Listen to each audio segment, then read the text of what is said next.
La emergencia sanitaria como principal emergencia.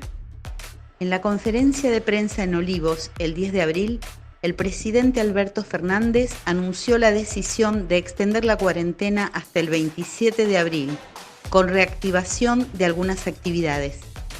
Mostró a través de gráficos que la curva de la pandemia se mantiene achatada y que fue justo privilegiar la salud de todos los que habitan nuestro suelo. Al mismo tiempo, una gran parte del pueblo, en todo el país, no puede cumplir con la cuarentena por las condiciones en las que vive. Argentina, al momento de escribir esta nota, tiene más de 2.300 casos de contagio y 98 muertes. En el mundo ya hay más de 1.800.000 contagiados, con cerca de 113.000 muertos. La pandemia golpea principalmente a los mayores. Es necesario destacar que junto a las medidas que ha tomado el gobierno, el pueblo ha avanzado en tomar en sus manos la lucha contra la pandemia del coronavirus. Fue clave la solidaridad, el protagonismo y la organización popular para llegar hasta acá. Donde se conformaron los comités de emergencia es donde más se pudo avanzar. La situación sigue siendo dramática. Para esta nueva etapa de la cuarentena, ¿cuántas salas de primeros auxilios y respiradores se necesitan en el Gran Buenos Aires? En la Cava, ¿cuántos en cada provincia? El gobierno hizo un acuerdo con China y el 15 de abril sale un avión para traer 1.500 respiradores. Está pendiente la implementación para la fabricación nacional de respiradores. Si el objetivo es salvar vidas, se necesita plata. ¿De dónde va a salir? Los diputados nacionales del PTP y el PCR en el Frente de Todos, Juan Carlos Alderete y Verónica Caliba, han propuesto un proyecto de ley para aplicar por única vez a las grandes fortunas. Es un orgullo para el Comité Central el trabajo que viene haciendo el partido y su juventud, junto a cientos de compañeras y compañeros de los frentes únicos en los que participamos, como la Corriente Clasista y Combativa, la Federación Nacional Campesina, los originarios, el movimiento Ni un pibe menos por la droga, las mujeres y sus organizaciones, los estudiantes, nuestros médicos y trabajadores de la salud, nuestros intelectuales y trabajadores de la cultura. Vamos dando la pelea por garantizar la organización popular frente a la pandemia del coronavirus.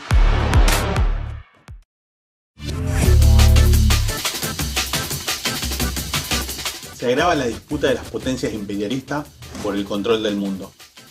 La situación actual muestra además que la precariedad económica, la magnitud de la crisis social que el coronavirus agrava en un país dependiente y latifundista como Argentina y demás países de América del Sur.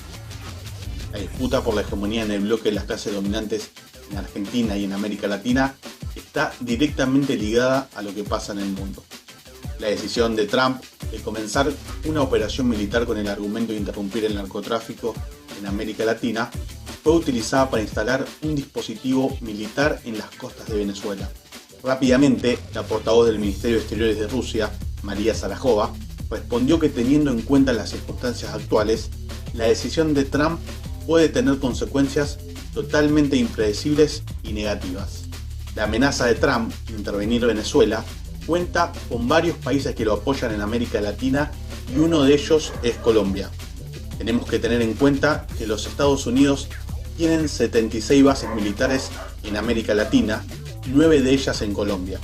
El 20 de marzo, la Asamblea General de la OEA, Organización de Estados Americanos, reeligió como secretario general a Luis Almagro, de Uruguay, a Néstor Méndez, de Belice, como secretario general adjunto para el periodo 2020-2025, frente a la candidatura de María Fernanda Espinosa, ex canciller de Ecuador, que no contó con el apoyo del actual presidente Lenín Moreno. Luis Almagro ha tenido una participación activa contra la política de Maduro en Venezuela y fue también quien denunció a Evo Morales por fraude y apoyó el golpe de Estado en Bolivia. En la Asamblea de la OEA, Almagro contó con el voto de 23 países, entre ellos Brasil, Paraguay, Chile, Uruguay, Yanine Áñez por Bolivia y un representante de Juan Guaidó por Venezuela. Para Trump, la reelección de Almagro es un apoyo importante a su política y a su amenaza de intervención de Venezuela. Alberto Fernández y Andrés Manuel López Obrador, presidente de México, mostrando su desacuerdo con Donald Trump, apostaron por la candidatura de María Fernández Espinosa. Los países de la alianza OPEP acordaron el 12 de abril un recorte de la producción de petróleo de 9,7 millones de barriles diarios a partir del 1 de mayo para estabilizar el mercado. Si Trump de Estados Unidos decide invadir Venezuela, Putin de Rusia y Xi Jinping de China, ¿cómo actuarán? ¿Tendrán la misma actitud que tuvieron con el golpe de Estado en Bolivia? ¿Quién controla las palancas claves del Estado y de la economía en la Argentina? La cuarentena bajó la curva de contagios. El aislamiento social permitió que mayores de 65 años y familias enteras hoy no estén contagiadas, según médicos, infectólogos connotados en el mundo y el país que aprueban la necesidad de la cuarentena. En medio de la emergencia por la pandemia del coronavirus, las fuerzas represivas han adaptado sus dispositivos a la nueva situación. En varias provincias, sus fronteras se encuentran cerradas y se fue acrecentando los toques de queda en municipios y provincias. ¿Los preparativos para qué son?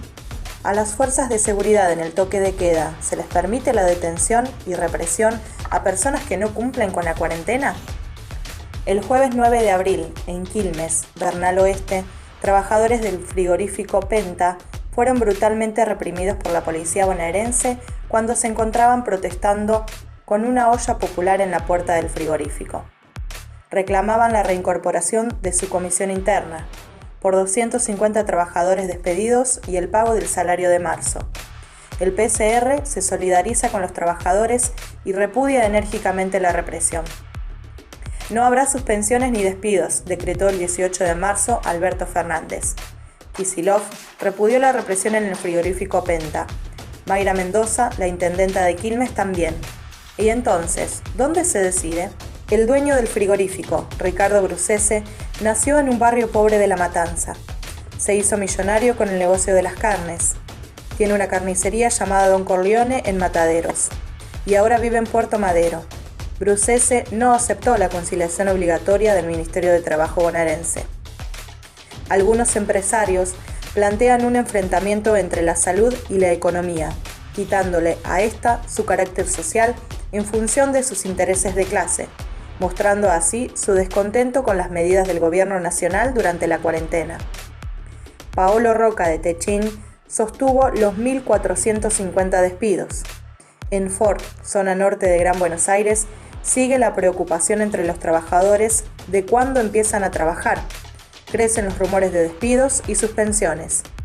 En Mondelez Pacheco, la empresa plantea que el bono es de 2.000 pesos cuando el compromiso era de 10.000 pesos y no quieren pagar los premios.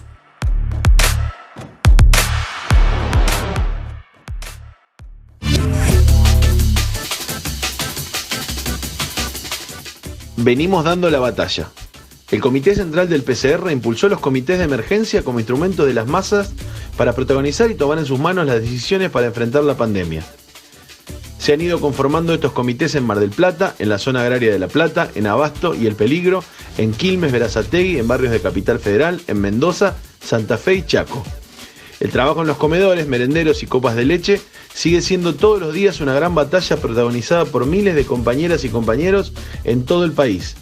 Lo mismo que muchas ollas populares donde realizan la producción y distribución de jabón líquido y lavandina como en Bahía Blanca. Siguen las jornadas de vacunación a mayores en varios lugares y crecen los voluntariados en Medicina de Rosario, La Plata y otras universidades. En la terminal de micros de Mendoza quedaron varados más de 200 jujeños y jujeñas, trabajadoras y trabajadores golondrinas. El gobernador Gerardo Morales no les permite volver a su provincia. El PCR, PTP, la CCC y Liberpueblo en Mendoza llevaron su solidaridad y ollas con comida caliente. La cuarentena aumenta la violencia machista y los femicidios. Urge la necesidad de que se declare la emergencia nacional en violencia contra las mujeres. El movimiento de mujeres sigue buscando sus formas de lucha. Este 9 de abril protagonizaron un ruidazo nacional exigiendo justicia por el femicidio de Nayara, nena de 3 años, asesinada por su padrastro en el paraje Las Mochas, cercano a Los Menucos, Río Negro. Es necesario acompañar y solidarizarnos con la lucha de los trabajadores en defensa de sus fuentes de trabajo y sus salarios que afectan a la vida de las familias en medio de la emergencia sanitaria.